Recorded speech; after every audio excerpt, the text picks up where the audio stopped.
Hi guys, it's me again, Kuya Boracay Update. Today is Tuesday, February 24. Nandito po ako ngayon sa Station 1. Yan. Weather update po tayo dito sa Boracay. Yan, kitang-kita nyo, napakaganda ng panahon, napaka-clear sky. Solid yung panahon natin. Shout out. So yan, dito ako sa Station 1, sa activities area. Sa mismong harapan ng activities area. Ayan. So napakaganda ng panahon nga. Napakataas ng araw, napakainit. And ayun yung iba oh.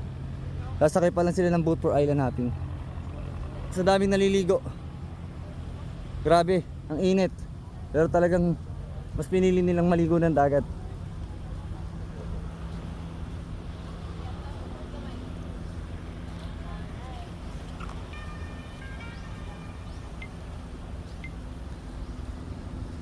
Nandito ako sa sikat na puno dito sa Station 1. O yung sinisilungan mostly ng bisita pagka ganitong kainit.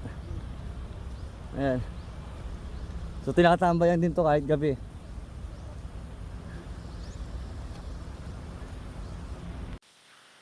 Nakatambay dito sa ilalim ng puno. Ayan.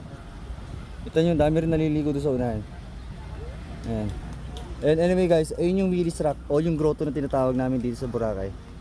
Located po siya dito sa Station 1. Ayan.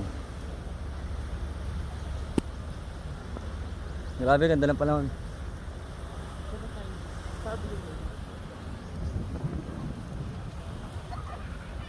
Kaya kahit mga foreigner dito rin talaga mas pinipiling tumambay kasi malamig din dito. Pero most iba naman foreigner kasi gusto po nakabilad o nakababad talaga sa initan. Ayun o, ang daming mag-island hopping ngayon. Ang daming mag-water activities kasi ang ganda ng weather simula nung nakaraang linggo pa. Although kaninang umaga po umulan pero nawala din agad. Wala mang 1 hour yung ulan po dito. Ayan. Ayun yung Willis Rock oh. Tanong na dito. Ayan. So yun lang po muna yung update natin for today's video. Anyway, it's me again, Kuya Boracay Update. Thank you. Bye bye.